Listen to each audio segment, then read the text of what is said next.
Oh boy, where do we begin, right? WWE tried something new last night, and whenever WWE tries something new, pro wrestling fans, the community at large, implodes.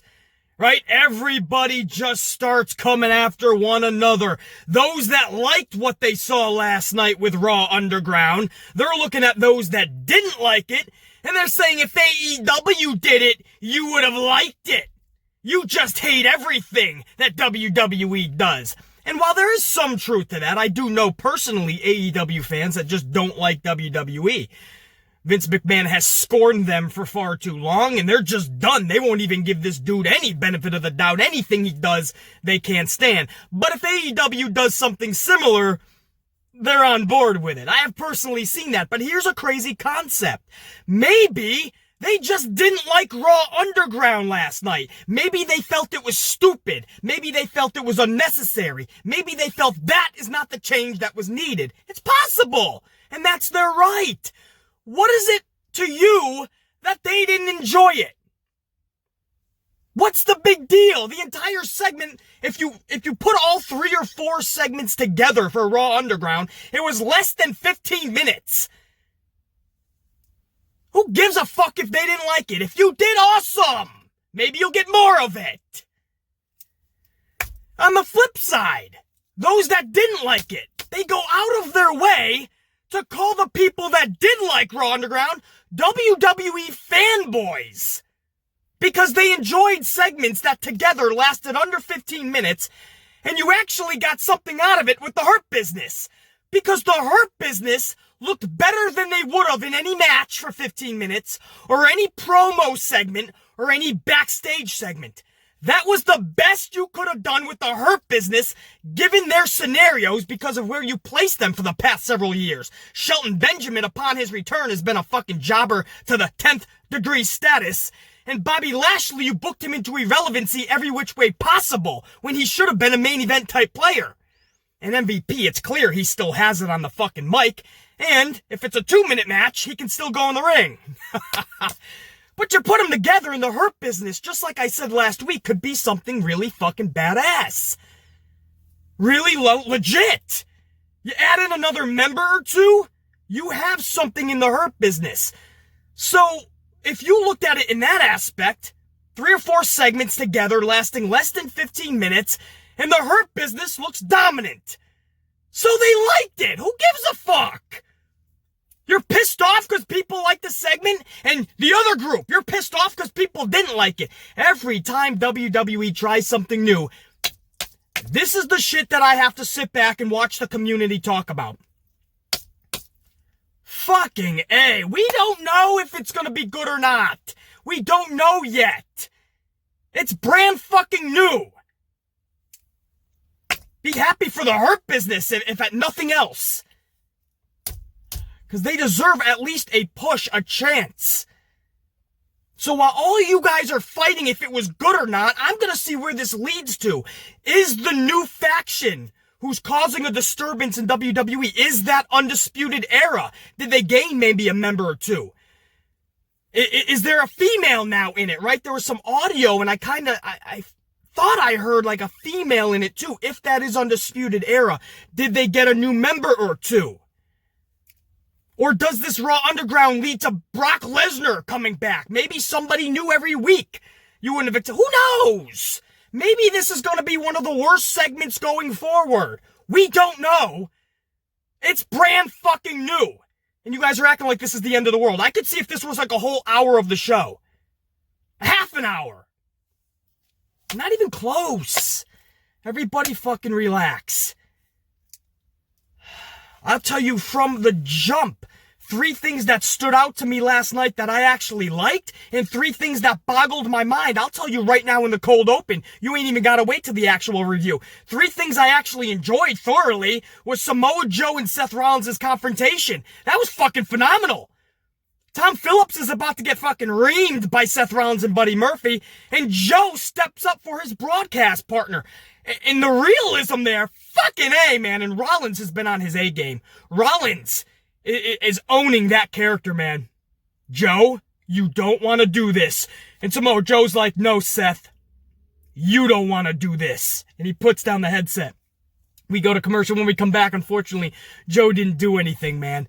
Dominic comes in. We'll talk about that in a second. But wow, that Joe and Rollins confrontation was fucking phenomenal, man. Drew McIntyre and Randy Orton, that back and forth promo, we already knew it was going to be badass at SummerSlam. Now that they added a backstory and a sense of personal realism, fuck, man, I was hanging on every word. And of course, again, like I just fucking aforementioned, the Hurt Business. That was the best the Hurt Business looked ever, A. And B, I think that's the best you could have done with them. For now, until you continue to build them up. But you have them show up to a supposed underground fight club, and you have the Hurt Business beat the hell out of everybody, reign supreme, and begging anybody to come fight them. Hurt Business. Let's be happy for them, whether you liked Raw Underground or didn't. Let's be happy for the fucking Hurt Business, please. Continue that shit. 3 things that boggled my mind right off the jump, right out of the gate. Dolph Ziggler participating in Raw Underground. What the fuck? If you want to legitimize Raw Underground like this true legit underground fight club scenario, situation, and platform, why is Dolph Ziggler beating the hell out of real fight dudes, supposedly? Dolph Ziggler, but I'm supposed to take it seriously. Those are the things that need to be corrected. That and, of course, having 1,000 different camera angles. If it's true legit underground, you should have one dude with a camera that he's kind of like smuggled in, you know? It's bootleg. You're not supposed to be filming almost type, you know? But he's filming anyway, like he's at a movie theater filming a movie bootleg style. One camera, bro. Make this true raw. Right? Give it that, right? I like movies, right? Make it like an indie guerrilla style movie. One camera and it's moving and it's trying to capture everything, but it can't because it's only one camera. More of that. That's a sense of realism. Anyway, that's another story. Dolph Ziggler in Raw Underground takes away any legitimacy from it. Nia Jax taking out suits and ties like Pat Buck last night. That is a cool segment that should be saved for somebody who could truly be built up, that deserves that spot. Nia Jax has proven time and time again she cannot carry a storyline on her back, much less a good 4-minute match. But you're going to give her a suits and ties type of storyline. You're going to have her be the mean badass that's beating up the authority figures. You gotta save that for somebody legit, brah!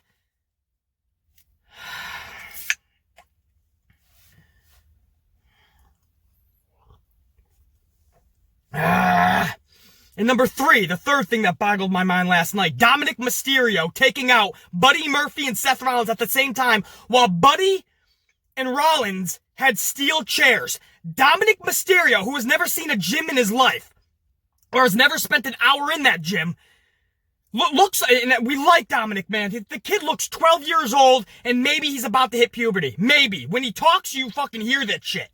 You don't know if he's exactly 18 years old yet. You look at him, you hear him talk, you don't know if he's 18 yet.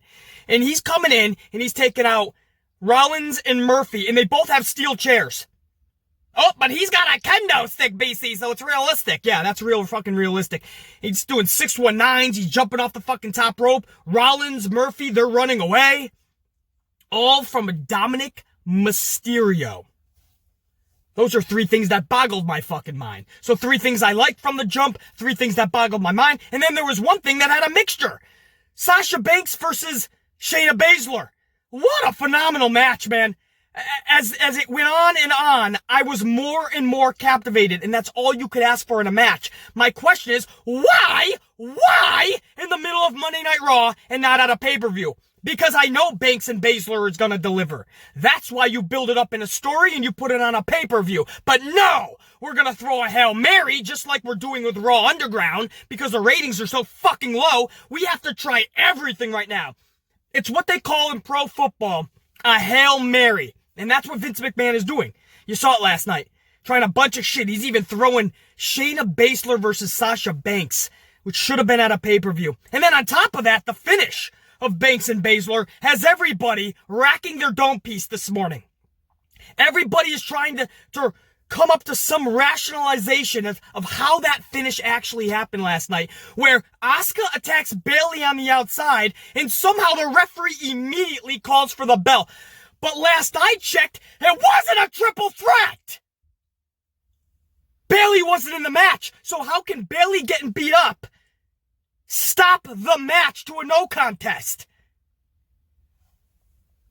Or knowing WWE, they took it a step even more illogical, and they could have, I bet you, disqualified Baszler because Bayley is in Sasha's corner. I bet you that's what they came up with. But I believe it was a no contest. But either way, Bayley got jumped, not Banks and Baszler. So you have this awesome match ending like that. I don't mind schmozzery. Banks should not be losing that match. She's a double champ. And Baszler, who you're trying to build up supposedly, should not be losing that match. I'm okay with schmozzery. But if you're going to come out with illogical schmozzery, what the fuck are we even watching? Anyway, that's just some of the high points. This is a cold open that went well over 10 minutes. But now, in about 15 seconds, we're going to go over this whole show. We're going to dissect this bit by bit, seg by seg, matchup by matchup, promo by promo, like nobody else in this fucking community can do. They will try. They will never be the amplified man. And again, you're only going to have to wait 15 more seconds before we break this shit down, because we're starting now.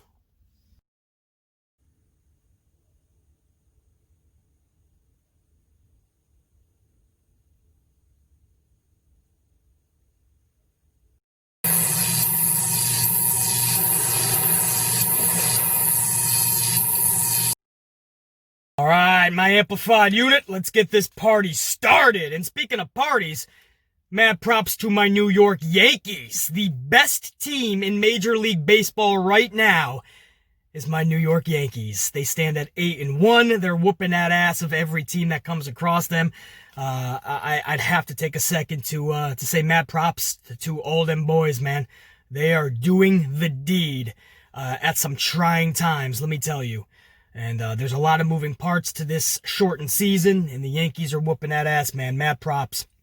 And to all you guys, thank you for your support always, man. I always want to, every now and again, I like to stop whatever I'm doing and make sure that you guys know how thankful I am of your support. Every single one of you, to take a moment, because I never ask you to do anything. Other content creators, other YouTubers, they constantly ask you a million times in a video, make sure you smash the like button, leave a comment, subscribe, and say notified. I do none of that. So the fact that you guys constantly always are smashing that like button, leaving a comment, or subscribing, or staying notified, whatever you choose to do to support, or maybe you watch an ad or two during the videos and you it's like a tip to the channel maker. Whatever you do, man, to show your support, I want you to know that I am showing it right back to you, man. I love every single one of you that show that support to the channel and to the Ant-Man. I thank you guys so much. The fact that I never tell you guys or ask you guys to smash a like button or leave a comment or stay notified, make sure you subscribe. I never tell you guys to do that. And you guys do it because you just want to. That's what puts me up here and everybody else down here, honestly. Everyone else has to beg for your services. I make sure that we have a relationship where you guys want to be here, man. You guys want to show that support. And every time I put out a video or a podcast, I want you guys to know that it's because I want to. Not that I'm forced to. Not that I'm forced to watch something because it's my fucking job, because it's not. I want you guys to know that every time you see the Ant-Man, this is pure passion. Every time I press record, it's pure passion. We're just going to rock out because I want to. And you guys are showing up because you want to. Anyway, I know that's a side rant, but I just want to show my love back to you guys who are always showing it for me, man. You guys know who you are, and I appreciate it. Honestly. Yeah! You guys are the rock stars. Now, we start this show off, and I gotta say, man, it was a different vibe last night. It felt like Vince was trying everything he could. In pro football, we call it a Hail Mary. It seemed like Vincent Kennedy McMahon was throwing up a Hail Mary last night. Because we started to see a bunch of, it wasn't just Raw Underground in that concept. There was also from the jump, like the lights were going out. When superstars would try to cut a promo, the microphone was going out. there was a new faction that was being promoted yesterday for WWE, and now we see that it's this renegade, chaotic faction. And that's why I kind of had some fun with it and thought maybe Undisputed Era, if they added a member or two, maybe a female in there. This could be maybe Undisputed Era-esque. I'm not saying it is, or it even should be, but knowing Vince McMahon, that's how he would use them, right? Undisputed Era? They shock the system? I like it! And Vince always likes to mimic what's going on in real life. And we all know what's going on, obviously, with the protests and the unrest here in the United States especially, that this renegade group kind of falls in line. So who is the renegade group? We don't know. Undisputed Era is just a concept that I had. I don't know if I would want to see Undisputed Era show up like that. Under hoods like they're... We couldn't tell if that was a group like Undisputed Era or if it was fucking Tozawa's Flying Ninjas. All in black, but they're causing a disruption. And Undisputed Era is shock the system-esque. Leave it to Vince to put those fucking puzzle pieces together. But whoever this faction is, they're causing chaos, right? The lights are going on and off. The microphones are going in and out. The electrical equipment and boxes got blown up last night. So you start to see a lot of different things last night. It's almost like the old man is like, all right, we got to try some new shit. Not tomorrow, not next week, right now. You think, buddy? You're about 3 years too late. More than that if you ask me. But at least 3 years too late. 10 years if you ask the Ant-Man. But I felt like there was different vibes last night. We start the show with a United States title match. Real champion Apollo, who is back from this wabaka that is striking the globe. Unfortunately, it has hit Apollo too. We don't know if Apollo directly had the wabaka or if it was a family member or just somebody he came in contact with. But the bottom line is Apollo is back. Welcome back, man. We're glad he's okay. Apollo comes back with his old school United States Championship because, of course, that was the belt when he left. And he's taking on self-proclaimed champion MVP, who, of course, has the new design of the United States Championship. So it was cool. You had both belts in the middle of the ring last night. It reminded me of John Cena and Phil Brooks. You guys remember when John Cena won that little tournament against Rey Mysterio? And Cena held up the new championship because Phil Brooks had taken his belt when he won it, and he took off storyline-wise. Because behind the scenes, we didn't know if he signed a new contract. But the second Cena hoisted up that new championship after beating Rey Mysterio, Phil Brooks hits the ring with his championship. And they both hold the championship up, and it was kind of a cool thing. 2 belts? 2 champs? You gotta see what's gonna happen. So with this, it wasn't, of course, to that level, but it was cool seeing both belts, the old and the new, and both truly felt they were champions. So this was gonna, once and for all, just decide it. And by the way, Apollo was called the champion the whole time. MVP never truly was. But this title match was going to solve it once and for all. So we thought. The MVP cut a promo beforehand too, which MVP on the microphone, I always have 2 minutes for that. You know, he's trying to get under the skin of Apollo, and nobody better to do it than MVP. The match itself was roughly 14 minutes. It was not good per se, but it was also not a bad match. It was a match, right? That's the best I can give this. This is one of those matches you could easily make a sandwich while it's going on and you're not going to miss anything. You can go to the bathroom, you can go for a cigarette, you can do whatever you need to do and you're not going to miss too much. But it wasn't bad per se. Just not something I would put in a good column. Apollo hits his powerbomb for the finish and pins MVP for both titles. That's right, they gave him both. Now, obviously, he's going to be carrying around the new one, but for that night, it was a pretty cool visual of Apollo holding up both championship titles. Post-match, MVP demands a rematch at SummerSlam. I'm okay with that, but again, we already know that the two are not going to create something buzzworthy. So, I think this has to be a 10-minute match with something really cool planned at the finish for SummerSlam. Otherwise, I don't need to see these two for 15 minutes. I just don't. Backstage, Shayna. So anyway, that's the whole United States Championship saga, guys. Apollo is your definitive champion. He always was, but this clears it up, and there's going to be a rematch at SummerSlam. Backstage, Shayna Baszler punches Sasha Banks square in the mug. Not even Bayley was about to do something about it. Banks Baszler is what I started thinking for a future pay-per-view. No, BC, you got to remember who we're talking about. The old man was going to give it to you in just a few segments. But wait! It's Banks and Baszler. It's pay-per-view-esque. Worthy. Can make money on it. No. Vince is throwing that Hail Mary last night. Banks, Baszler, you were going to get it in just a little bit. Have some patience, and you were about to see that match. But beforehand, Baszler just punches Sasha square in the face. Up next, we have Ruby Riott and Liv Morgan, their guest on the Kevin Owens show. I like Ruby, I like Liv. You guys know how high I am on both. I told you from day one, putting them back together is desperation A, but it leads to nothing because the old man doesn't know what to do with them together. We saw that when they had a third member in Sarah Logan, and the old man didn't know what to do with them or how to use them in the Riott Squad. And now all of a sudden, now they're back together because you didn't know what to do with them as individuals either. So now you put them back together because it's familiar, right? Oh, the Riott Squad. We have nothing for Ruby. We have nothing for Liv. Let's just put them back together. Because they're a squad that riots. And what does it do? They're going to win some matches against who? The Iconics maybe? And then what? In fact, that's what actually happened. What am I talking about? The Iconics actually came down to the ring, talked some trash, even smacked Kevin Owens a couple of times. And then Kevin Owens is like, Owens actually said, can we have some more? I told you about this chaotic renegade faction that was causing havoc, right? The lights were going on and off. The microphone was going in and out. Owens actually said, I wish this is the one time where I wish we had more technical difficulties while Iconics were talking. I thought that was pretty funny. But then Kevin Owens looks at Ruby and Liv and says, ladies, can I have some help? And Ruby and Liv start attacking the Iconics. We go to commercial. When we come back, we have a 5-minute match, if even, of Ruby and Liv versus Iconics. Ruby and Liv, I believe, defeated Iconics. It all happened so fast. I blinked and it was over. And Ruby and Liv are kind of celebrating together. So now we have 2/3 of the Riott Squad back together. And I ask one thing, for Ruby fans and for Liv fans, because I like both of them. But I ask you one realistic, thought-provoking question. Where the fuck are they actually gonna go with this tag team?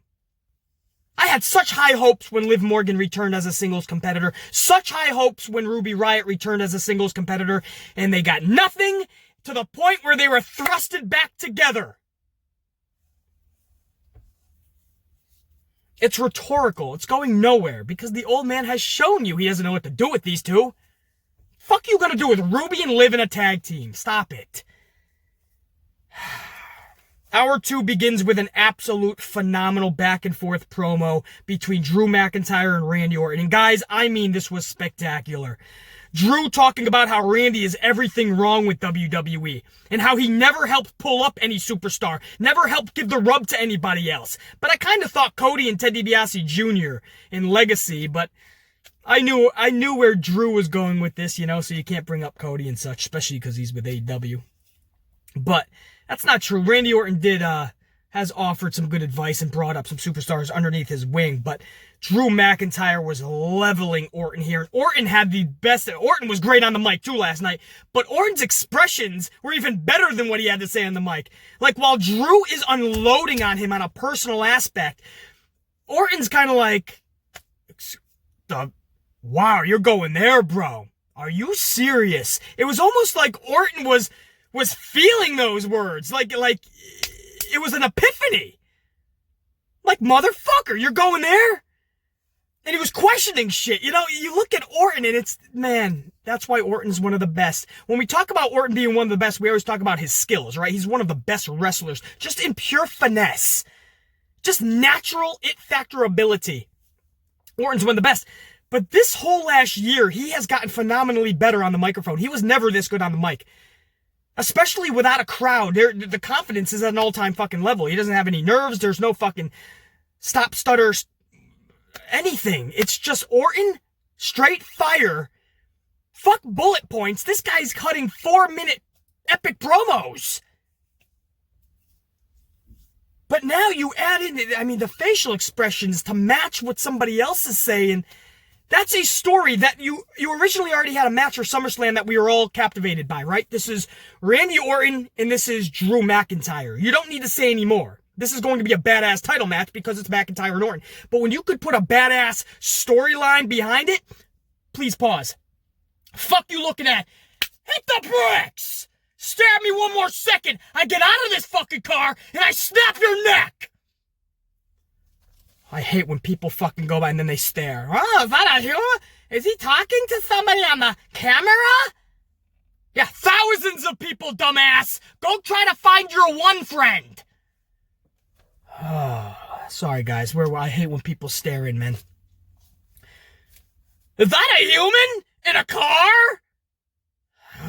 Anyway, where was I? Yeah, when you can match them, Orton is just on another fucking level, dude. And him and McIntyre had just an amazing fight. Yeah, I said amazing. That's exactly what I said. When you have something like Orton and McIntyre, which is we're already sold on, and then you could put a badass backstory that's real personable and realistic to it, you match it to it. Fuck, now we actually have a story too. Oh, bro, that's all you can ask for in pro wrestling. They took what was already an awesome title match for SummerSlam and they put it, a whole backstory to it and on a whole nother level. And I absolutely loved every second of it. So, awesome by McIntyre and Orton. Pat Buck is out next, middle of the ring with Nia Jax. After last week's actions by Jax, of course, Jax took out Pat Buck, a suit and tie for WWE. Buck is now awaiting an apology from Jax. But instead, Nia wants a fight. And she tries to provoke a fight with Pat Buck. Pat Buck refuses and instead indefinitely suspends Jax without pay. Jax flips out and headbutts Buck and then puts the boots to Buck, even kicking him to the outside. Listen, I like these segments. I feel authority figures have to be on the show. Somebody has to be running the asylum. And on top of that, I like when somebody goes just AWOL, right? Just goes fucking into business for themselves and they take out the suits and ties. I love when somebody goes full out renegade. But you can't take somebody like Nia, who has proven time and time again that she can't put a storyline on her back. She can't carry a storyline, and she can't carry a match more than 4 fucking minutes. Why is she getting that opportunity? That should be reserved for somebody like Shayna Baszler. That's more realistic. I'm sick and tired of being held down. I'm tired of being told I'm not going to do this or I can't do this by suits and ties. That's Shayna Baszler, but no. Gotta be Rock's cousin. Gotta be Nia. Fuck, man. That's what pisses me off. They wasted that on Nia fucking Jax. You watch her acting, too, when she was done. When she realized, oh, shit, what did I just do? I just beat up a WWE official again. And then she's going to the back. It was the worst acting you've ever could have fucking imagined. Shayna Baszler would have played that off like a fucking $1,000,000. Yeah, I did it. Yeah, I'm questioning my actions. Yeah, there's going to be severe repercussions. Maybe this was my last night in WWE. But yeah, I fucking did it. Nia's like, oh my god, what the fuck?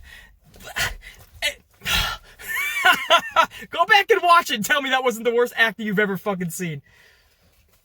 R-Truth is then immediately chased around. Right when Nia goes to the back, R-Truth comes running down the ring. And he's chased around the ring by a train of ninjas. I can't make this shit up. A train of ninjas is chasing R-Truth around because R-Truth earlier in the night stole the 24/7 championship from Shelton Benjamin. Try to keep up with this nonsensical bullshit. This somehow, when we come back from break, leads us to a triple threat match. Ninja Tozawa versus Shelton Benjamin versus R-Truth for the 24/7 title. The Hurt Business is destroying all the ninjas on the outside. Meanwhile, on the inside, Ninja Tozawa defeats R-Truth. Ninja Tozawa becomes the new 24/7 champion. Do you care? Next up was a match between Sasha Banks and Shayna Baszler, as I aforementioned. My question is, why the fuck is this match in the middle of a Monday Night Raw? This screams pay-per-view all over it. And sure enough,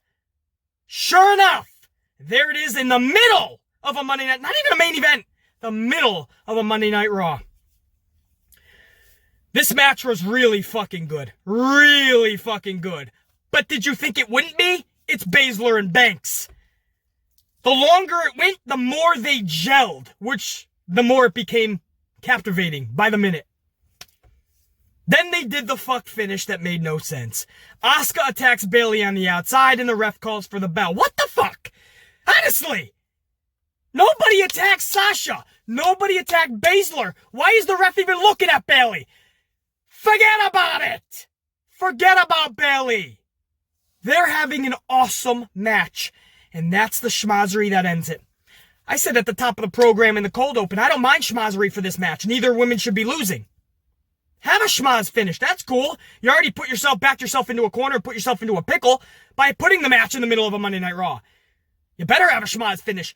Bayley gets attacked and the ref immediately. Guys, this wasn't even like the ref's thinking about it or, wait, you're beating her up too much and now it's a distraction. The ref immediately called for the bell. Because somebody who's not even in the match got attacked. Anyway, Banks, Baszler, what a fucking match. I cannot wait to see that in the future because that's going to be fun. They wrestled last night, man. They wrestled. You wouldn't think they would have chemistry when you think of Baszler's ground and pound style and you think of Sasha's style. They gelled. You could tell they worked together to make magic, man. I really enjoyed that. Post-match, Shayna tells Asuka she's rooting for her because Asuka, of course, jumped Bayley and then Sasha and Bayley left and Asuka was the only one in the middle of the ring. Apparently, Baszler was hiding around ringside too. Maybe she was hiding underneath the ring with some fucking flying ninjas. Who knows? But after Asuka cuts a 2-minute promo, and her English has gotten much better too, man. Phenomenally better. Asuka hit nearly 2 minutes, right? Shayna Baszler then gets in the ring. She says, relax, Asuka. I'm actually rooting for you to win the championship because I want to rip you apart for that championship. So Baszler's saying it's you that I want to take it from, and I'm going to enjoy ripping you apart while I do so. And Asuka's like, yeah, bitch. I can do it right now, motherfucker. Asuka's not having it. I just lost my best friend Kyrie. I got fucking this champion who's running away from me, and you're going to talk shit now? Now you choose to talk shit? Make a move! Anyway, that was Asuka's face, so I really enjoyed that too. But out comes Sasha Banks, top of the ramp. And Sasha and Bayley, who came to the top of the ramp, Sasha actually grants Asuka the rematch for SummerSlam if Asuka can defeat Bayley next week on Raw. So what Bayley was doing to Sasha for weeks, putting Sasha in matches that Sasha didn't want to be in, Sasha turned the tables over on Bayley. She did that a few weeks ago too, I believe on SmackDown. Maybe it was over a month ago, but I remember she did that to Bayley, and Bayley's like, what the fuck, dude? So Sasha puts Bayley in a match, and again, Bayley's like, what the fuck, dude? So I always like that type of chemistry with Sasha and Bayley. But I enjoyed every aspect of Baszler and Sasha, and I just wish the finish was a little bit more thought out, you know what I mean? Like, nobody stopped and was like, wait, I'm getting attacked, so you're calling for the match? And I honestly believe that the old man is so out of touch that he believes that nobody's going to care about that. I truly believe he thinks nobody will care. Nobody's even going to realize that the bell rang because we're seeing Bayley get beat down by Asuka. No, Vince, we're smarter than you give us credit for, bro. We're smarter than you give us credit for. Hour number 3 begins with a new segment on Monday nights called Raw Underground, hosted by a returning Shane McMahon. Everybody feared Shane McMahon was coming back. Rusev even left a tweet.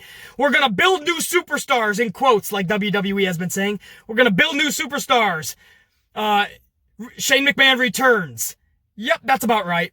Something like that. Fucking Rusev. So everyone's making fun of it. But when it was all said and done, Shane McMahon didn't hog any spotlight. In fact, it was the Hurt Business that got more shine than anything. Even Eric of the Viking Adventure Experience Raiders. The bricks. Hit the bricks. Fuck. Sorry, I don't know if they were actually looking this way or not. I'm just yelling at everybody now. Anybody that comes across. Are you looking in this direction? Fuck you! Anyway, where was it? Yeah, so Shane McMahon didn't hog any spotlight. No harm, no foul, man. So anybody that, and I like Shane McMahon. I think he's an awesome part of the show if used correctly. Obviously, if he's not the focal point. So anybody that flipped out that Shane was coming back to steal spotlight, he didn't steal shit. He's hosting this fucking new segment. 3 or 4 segments combined lasted roughly 15 minutes. No harm, no foul. Relax. Sick of hearing Shane McMahon's back. Oh my God, this is fucking horrible. This Raw Underground concept, it's like Fight Club mixed with Fast and Furious, a Fast and Furious party. I got those vibes, you know what I mean? I think that's what they were going for. The concept is real legit fighting, but don't worry, it's all planned out, it's all worked.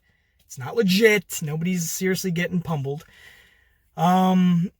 I was ready to bash this thing full throttle, but as 7-foot-tall Dabakato, or avocado, or fucking matumba badumba, fucking spaghetti and meatballs, whatever you want to call this dude, as he started chucking dudes around, I'm like, all right, like, this could actually build some people that you otherwise wouldn't give a fuck about, right? Like, more than a backstage promo was gonna do, more than attacking somebody in the middle of the ring would have done.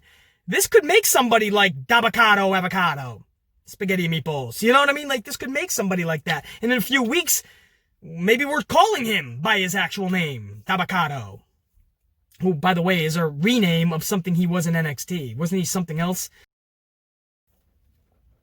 I'm pretty sure this Dabocado guy was named something different just a few weeks ago even in NXT Developmental. But anyway, that's what I mean. He's being repackaged in this Raw Underground thing. So, you know, even if at nothing else, this fucking Raw Underground just maybe creates a new superstar or shows you, reminds you that a superstar is actually badass, right? Because we saw that with Eric from the Viking Raider Experience Time Machine tag team, right? They started out as War Machine and the War Raiders, and they were badasses. They were legit fighters, and then they got to WWE, and they're playing golf and Monopoly and Frisbee. And now you see Eric, and they're actually, like, fighting, you know? And it's like, oh, yeah, he is legit. Again, don't worry, the fighting itself wasn't legit, but I mean, that's what it's supposed to be. Underground fighting, right? Almost like a little mini UFC. What else after that? Yeah, so I was gonna totally bash it, but then I'm like, alright, I'm starting to see, like, you could do a lot with something like this, and again, if it's all 15 minutes and under on a 3-hour show, it's actually no harm, no foul either. I was actually digging some of the fucking, some of these dudes getting chucked around like ragdolls, you know? It's almost like the new version of what jobber matches used to be in the 80s. They don't exactly have that same feel these days, those jobber matches. This is one of those ways where you can build people by flucking around nobodies. And they had dancing girls, right? Scantily clad dancing girls, which I always love, right? I'm a big fan of Halloween Horror Nights down in Orlando. They canceled that Bill and Ted show, because they used to have all the scantily clad girls dancing around, and in 2019, 2020, you can't have that anymore, right? You can't have that. That's disrespectful. They're dancing, it's just a show. It's a show. But they actually brought back some fucking dancing girl, like you're at a fucking strip club or something, man. So I love that aspect, too.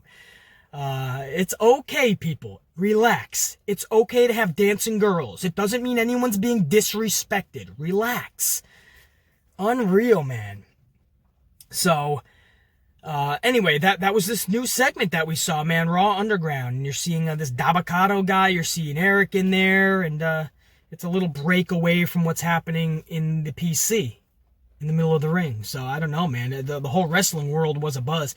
People that liked it are smashing the people that didn't like it. The people that didn't like it are smashing people that did like it. And everybody is trying to be more righteous than the other. And I'm sitting back like, dude, it just see where it fucking goes. If this thing is 45 minutes to an hour every show and it's fucking horrible, then yeah. Then I'll jump on board and be like, what the fuck? This has to stop, like, now?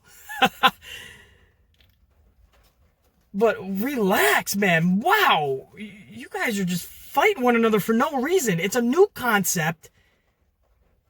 Can we chill for just a minute? Just a minute. Fuck. Or this company's never going to try anything new.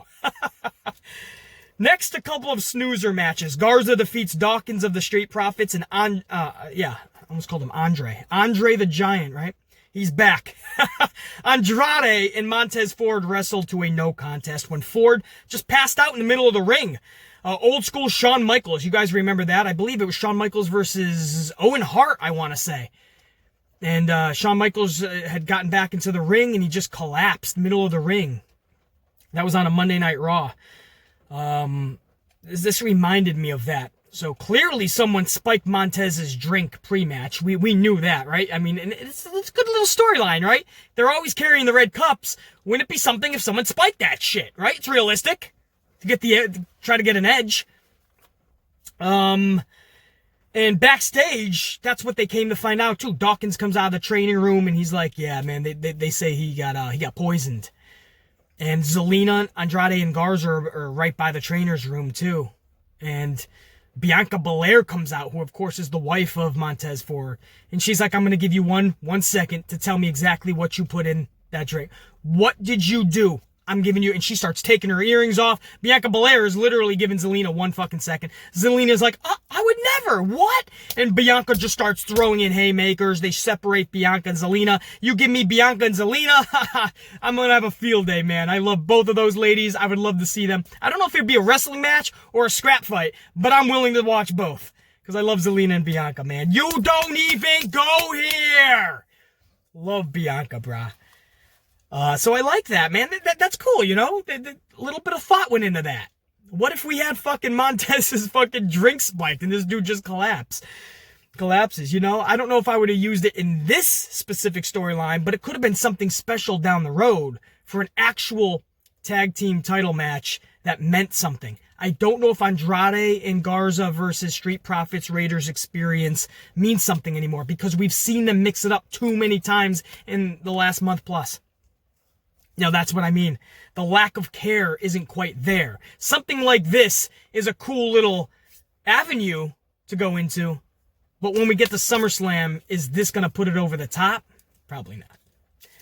Back to Raw Underground, where again I said Eric of the Viking Raider Experience Time Machine, he was throwing in some haymakers. And then we see fucking Dolph Ziggler, and I'm like, what the fuck is Dolph doing in Raw Underground?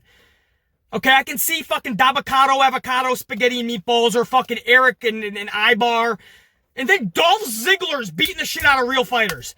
So any legitimacy that you're trying to put into this motherfucker, you're taking it away from yourselves. I like Dolph. I don't even mind Dolph. But what the fuck is he doing in supposed real fighting? Yeah, because Dolph is somebody I'd see in UFC. Fuck, man. I can't be the only one that saw Dolph and was okay with it.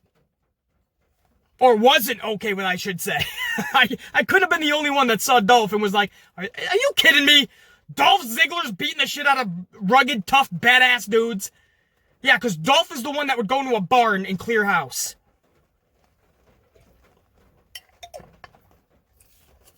I tell you guys. Seth Rollins is out next with Murphy to answer Dominic Mysterio's SummerSlam challenge. But beforehand, Rollins cuts a great promo on Tom Phillips. And I mean great promo, like he was going to do so. He was pissed at Phillips. He was like, you're a biased commentator. While Dominic was taking us out last week with a kendo stick, you were cheering him on. You are part of the greater good, Tom Phillips, whether you like it or not, because when you speak, people at home listen, they take into your words into their dope pieces, and they start believing it. So he says, Murphy, get him. And Samoa Joe and the whole time I'm thinking, is Joe going to stick up for Phillips? Or is he just going to let him get railed? Because at that point, that's your partner. You have to protect your partner, whether you like each other or not. Samoa Joe and Tom Phillips can hate each other, but you're doing a job that is reaching a lot of people. You have to be a team. You have to protect one another. And sure enough, Samoa Joe actually stood up and got in the face of Rollins. And Rollins is like, you don't want to do this, Joe. And Joe's like, no, you don't want to do this, Seth. Puts down the headset. And they get in the ring, Rollins and Murphy, and they say, get in here, Joe. Take your beating. We go to commercial. When we come back, it's Dominic who gets in the ring with a kendo stick. And at that point, Murphy and Rollins both have steel chairs. It doesn't matter. Dominic is clearing house. You can have 40 individuals in there, and they're going to have Dominic clear house. Dominic Mysterio. The kid looks 12 years old tops. He looks like he hasn't even hit puberty. The kid has not seen a gym a day in his life. And he's beating up Murphy and Rollins with steel chairs, who have steel chairs. And it's just Dominic, I believe, with a kendo stick. He's hitting 619s. He's flying off the top rope like he's a flying ninja with Tozawa. And I know people are like, BC, I like that, man. Dominic deserves a shot. No, he doesn't deserve shit. Dominic, because he's a Mysterio? He hasn't sat for a year and a half, 2 years in the Performance Center. He isn't fucking busting his ass in the gym. He hasn't gone a fucking year and a half in NXT. He just showed up. He deserves a push. I'm sure there's some people out there, he should be world champion soon. Yeah, Dominic Mysterio beat up Seth Rollins and Buddy Murphy. 2-on-1, and they had steel chairs. I'm good with it, Beasley. I'm good with it, Beasley, if you are. Nope, I'm not. I'm not at all. I like realism. I don't need to see Dominic Mysterio versus Seth Rollins at SummerSlam. I just don't. Everybody's like, Shane McMahon is stealing spotlight. Fuck you think Dominic Mysterio is doing? Are you honestly looking at Dominic Mysterio as a real professional wrestler? Are you? Just asking, because I'm not even going to bash you. I just want to get your I'm going to gauge you. If you think that's a real professional wrestler, yep. Says a lot about ratings, doesn't it? I love Samoa Joe and Seth Rollins, though, that whole fucking interaction. When we came back from break again, Rollins and Murphy were chased away and we never even saw Samoa Joe, but I still love Samoa Joe and Seth Rollins and that whole interaction over Tom Phillips. Awesome. Raw ends back at the Raw Underground site, that warehouse. The Hurt Business shows up. They're annihilating the entire Fight List competitors inside of that Raw Underground warehouse. This was cool. MVP, Shelton Lashley, they were all in on it. Just beating dudes all over the warehouse. This is what I've said from the beginning. Get creative, have fun, and try new things. They did it with Raw Underground. Whether it lands or not remains to be seen. Again, everybody is pretty vocal on how they feel about it in the community. I'm willing to take a sit back and let's really dissect this truthfully approach by actually dissecting what it is going to be. That's the only way that this can be reviewed properly. You know, this was the first night. We don't really know what the end game is here. But you get creative, you have fun, and you try new things, and you're gonna find something that sticks. If Raw Underground is not that thing, that's fine, but at least you're trying things. So at least that's good to see. And the Hurt Business, beating the hell out of everybody, and then at the very end, yelling, who's next? Come on, anybody. But they took out everybody, and they're standing. They beat the hell out of everybody. Shane McMahon is like, all right, fuck, this is what I wanted. There's nobody left. But next week there will be. You can come back whenever you want, gentlemen. This is the type of shit that I want. And Hurt Business is looking at Shane like, yeah, whatever, dude. We just did this because we were fucking done at the PC. This is what I mean about this is the best we've seen out of Hurt Business. The best. This is them, man. You let them be. Benjamin's badass. He's a real fucking wrestler from back in the day. Ground and pound style. Dude's badass if you gave him a real shot. Bobby Lashley actually has MMA experience, bro. He is badass. That's how he should have been booked, with Brock Lesnar-esque type ability and status. Instead, you threw him in some weird shit with Rusev and Lana. And MVP, man, on the mic, he is the gold solid standard. You put them together, Hurt Business is cool. I want another member or two into that faction.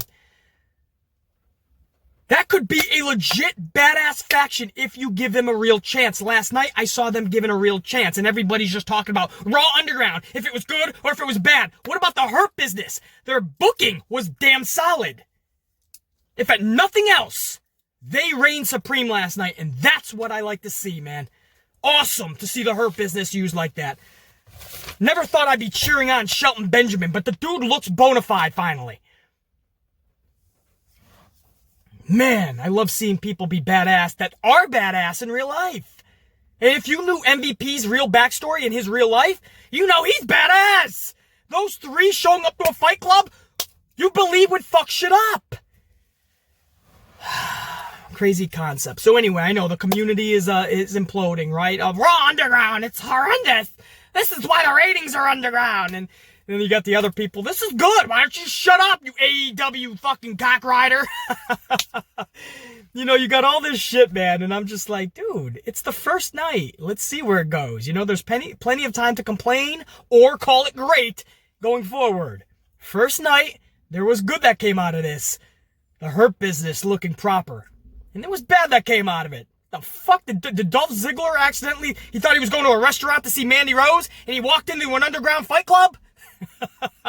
So I saw good, I saw bad. I'm willing to give it a shot, man. This company needs to try new shit. We all can agree with that. It has to try new shit. The ratings cannot tank any lower. Maybe this has the ratings tank even lower.